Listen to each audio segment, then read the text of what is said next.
لترشيح عماد ميشيل عون. المعارضة السورية هي بتحدد من يمثلها.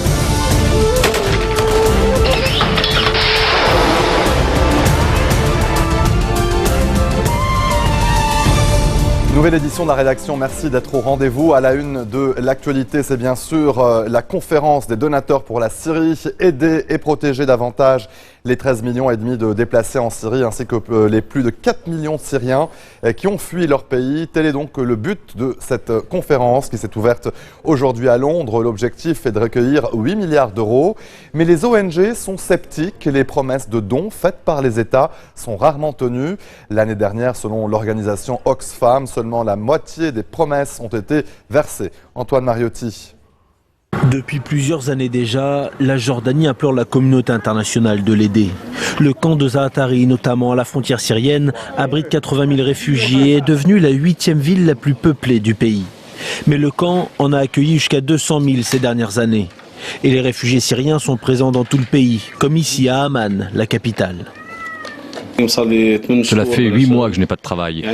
J'espère que la Jordanie va recevoir suffisamment d'aide de la conférence de Londres et qu'ils vont soutenir les investissements afin de créer les emplois pour les réfugiés syriens. Parce que les conditions de vie sont très difficiles en Jordanie. Et l'aide que nous recevons du HCR est vraiment minime. Ce n'est pas assez. Le Liban, lui aussi au bord de l'asphyxie, a décidé de fermer ses frontières il y a un peu plus d'un an. Le pays du Cèdre a accueilli 1,2 million de réfugiés syriens, soit l'équivalent du quart de sa population. La Turquie a également largement ouvert ses portes depuis 5 ans. En pleine crise migratoire, tous ces pays frontaliers attendent une aide concrète de la conférence de Londres. Cette conférence doit être complètement différente et pousser toutes les parties ainsi que les puissances régionales à un dialogue politique. C'est le seul chemin possible. Il n'y a pas de solution militaire. Et dans le même temps, nous devons faire notre travail en tant que leaders de ce monde, en sauvant la population, en fournissant un soutien vital. Les participants espèrent lever 9 milliards de dollars pour venir en aide aux victimes de la guerre, que ce soit les réfugiés ou ceux restés en Syrie. Mais les ONG rappellent un triste constat, seule la moitié des promesses de dons ont été versées par ces pays en 2015. Les États-Unis vont justement fournir 890 millions de dollars supplémentaires pour l'aide humanitaire aux victimes du conflit en Syrie, annonce ce jeudi du secrétaire d'État américain John Kerry lors de la conférence des pays donateurs à Londres. On écoute. Aujourd'hui, les États-Unis annoncent une nouvelle contribution de plus de 925 millions de dollars. Cela comprend plus de 600 millions de dollars d'aide urgente à des millions de personnes à l'intérieur de la Syrie et dans la région, afin de leur fournir de la nourriture, de l'eau, des abris et des soins médicaux. Ça comprend également 325 millions de dollars d'aide au développement.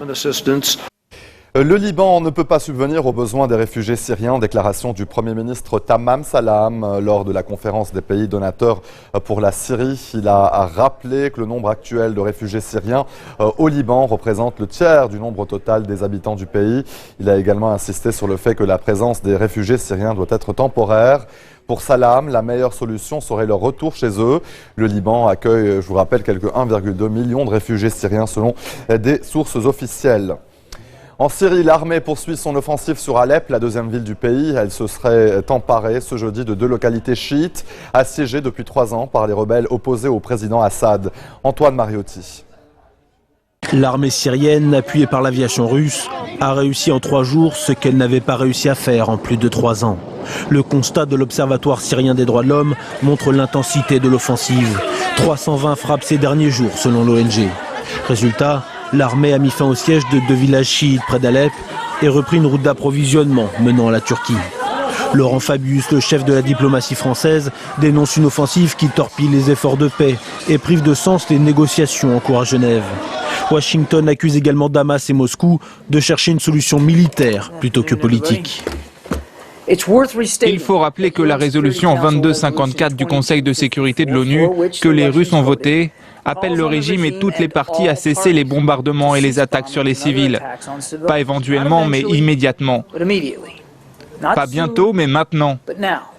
Il est difficile de comprendre comment des bombardements de civils peuvent contribuer d'une manière ou d'une autre au processus de paix qui est entamé. Ces pourparlers de paix ont été suspendus jusqu'au 25 février, sans assurance de reprendre sérieusement. La délégation de l'opposition refuse de s'asseoir une nouvelle fois à la table des négociations si les bombardements ne cessent pas. Moscou refuse tout net et entend poursuivre son offensive tant que tous les groupes qu'elle qualifie de terroristes ne seront pas éradiqués. Allez, restez des nôtres, on se retrouve après cette très courte pause. A tout de suite.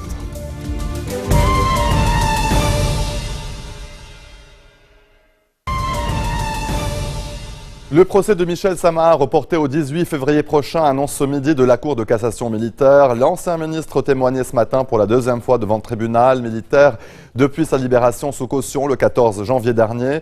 Samaha a purgé une peine de 4 ans et demi de prison. Il est accusé d'avoir transporté des explosifs qui lui avaient été remis en Syrie en vue de perpétrer des attentats au Liban en 2012. Cette relaxe a été largement critiquée, notamment dans les rangs de l'Alliance du 14 mars, qui réclame l'abolition du tribunal militaire d'exception.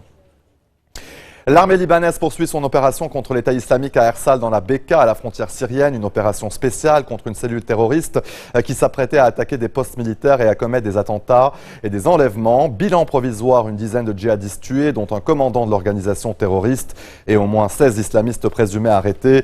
Ils ont été mis en examen pour terrorisme.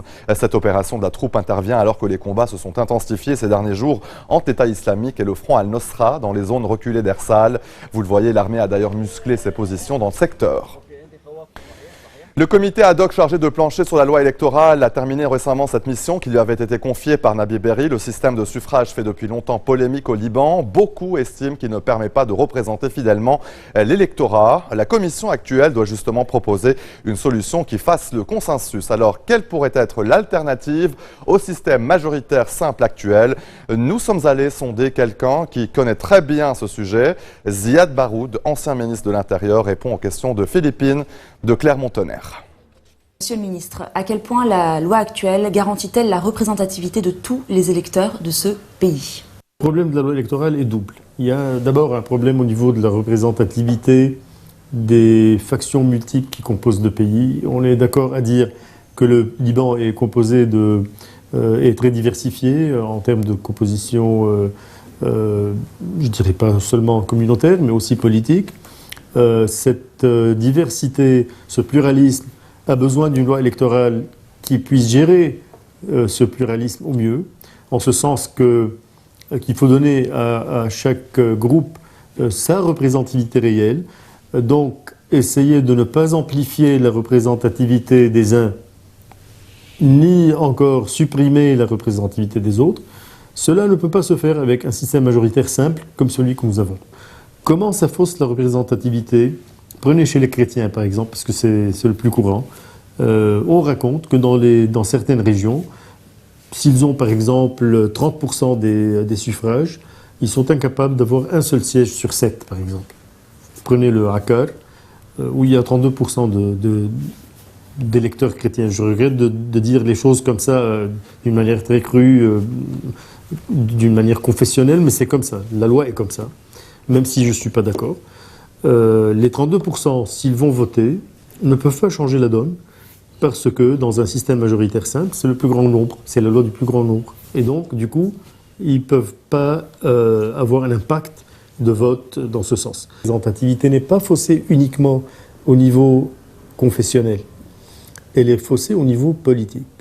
Certaines minorités politiques n'ont pas voix au chapitre, alors qu'elles ont par ailleurs une certaine représentativité. Prenez par exemple le Parti communiste libanais, qui a quand même sa représentativité populaire. Aucun siège, 0 siège. La proportionnelle, c'est autant de sièges que vous avez eu de votes, en bref. Donc c'est proportionnellement à donc là, la représentativité est beaucoup plus réelle. Alors quelles sont justement les positions des uns et des autres sur cette question actuellement? Aujourd'hui, ce qui est en train d'être débattu, c'est entre la proportionnelle en totale, donc pour tout le Liban, pour les 128 sièges, et ce qu'on appelle le système mixte. Le système mixte voudrait que les 128 sièges du Parlement soient répartis, selon des critères que l'on verra après, soient répartis entre majoritaire simple et proportionnel. C'est ce qui est d'ailleurs, c'est ce qui a été débattu dans le cadre de la commission spéciale, laquelle commission a fini ses travaux il n'y a pas longtemps et qui a presque fait savoir que c'est le système mixte qui va être proposé. Un système mixte selon lequel donc un nombre de sièges serait élu sur la base du majoritaire simple et un nombre de sièges sur la proportionnelle. Comment ? L'électeur ira dans le bureau de vote et aura deux papiers, un papier pour la proportionnelle et un autre, donc deux bulletins, et un bulletin pour le majoritaire simple. C'est déjà un début. Quand la proportionnelle fera partie de notre culture électorale, je crois que défendre la proportionnelle par la suite serait plus facile. Alors, les conclusions de ce travail ont été remises au président de la Chambre. Avez-vous confiance dans la capacité de ce comité et de l'ensemble de la classe politique à mener jusqu'au bout ce chantier? Dans l'état actuel des choses, je ne suis pas très optimiste, je vous le dis, parce que il s'agit du timing aussi. Et quand il s'agit de consensus, je ne suis pas très optimiste. Normalement, la classe politique, quand elle fait des consensus, ce n'est pas nécessairement dans l'intérêt des réformes et de la bonne façon de faire. Donc, consensus, oui, peut-être, un jour, pas maintenant, parce que c'est un paquet. Il faut se rendre à l'évidence. Nous sommes devant un paquet qui comprend la présidence de la République, la loi électorale, quand organiser les élections, peut-être le Sénat, peut-être la décentralisation, peut-être je ne sais plus quoi. Donc c'est un paquet, un panier où il y a beaucoup de choses. À partir de là, ça devient plus compliqué. Et si l'on ajoute le timing qui n'est pas vraiment favorable dans l'état actuel des choses, dans la région et au Liban, je ne peux pas espérer vraiment ni raconter aux téléspectateurs que les choses vont dans le bon sens. Je ne peux pas leur dire que ça va dans le bon sens, pas du tout. Alors, tout un réseau de groupes et d'associations et de responsables dont vous faites partie sont très concrètement engagés depuis plusieurs années sur le terrain pour faire bouger les habitudes. Est-ce que ce travail de longue haleine, ce travail de fond, commence à porter ses fruits? Ce travail a porté ses fruits, à mon avis, principalement dans le cadre de la commission Boutros.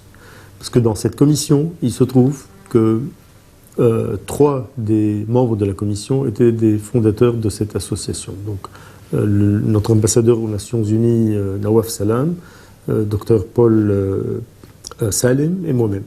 Donc nous avons essayé d'introduire dans le cadre de la commission, qui était très réceptive d'ailleurs, toutes ces idées, toutes ces réformes qui étaient l'œuvre un peu de cette société civile. Et nous avons réussi à avoir l'approbation des membres de la commission qui étaient très réceptifs, comme je l'ai dit. Et à partir de là, dans ce document, déjà, toutes les réformes, presque, y sont. Une deuxième mise à jour, pour ainsi dire, je l'ai faite en 2011. Après les élections de 2009, la campagne civile pour la réforme électorale a proposé des réformes encore additionnelles. Et donc je les ai ajoutées en proposant un projet de loi qui adopte les réformes qui étaient dans le cadre de la commission Boutros et qui ajoute aussi toutes les observations de la campagne civile pour la réforme électorale. Et du coup, ce que nous avons aujourd'hui comme paquet est vraiment très intéressant, très prometteur, mais en même temps, c'est encore une fois la volonté politique de les entériner, de les accepter, de les approuver. Et il faut savoir qu'il y a une résistance énorme au niveau de la classe politique par rapport à des réformes dont l'apparence est technique, mais dont les retombées sont très politiques. Notamment, par exemple, pour ne citer que cet exemple, les bulletins préimprimés. En adoptant un bulletin préimprimé, c'est une grande partie de la bataille qui est gagnée, parce que on ne peut plus savoir qui a vraiment voté pour qui, on ne peut plus payer ceux qui ont voté. Une technique, mais qui en réalité a été refusée par les forces politiques. Je me rappelle en 2008, quand j'ai proposé cette façon de faire, quand j'ai distribué 128 bulletins préimprimés comme ça en spécimen, nous avons été vers un vote. J'ai à peine eu une trentaine de votes moins qu'une trentaine de votes favorables. Et donc ma proposition n'a pas été adoptée. D'accord, donc en fait on est en train d'intimider les électeurs d'une certaine manière. Naturellement. Naturellement. Et voilà, c'est ainsi que se referme ce journal. Merci de nous avoir suivis. Très bonne suite de programmes sur notre antenne. L'info continue.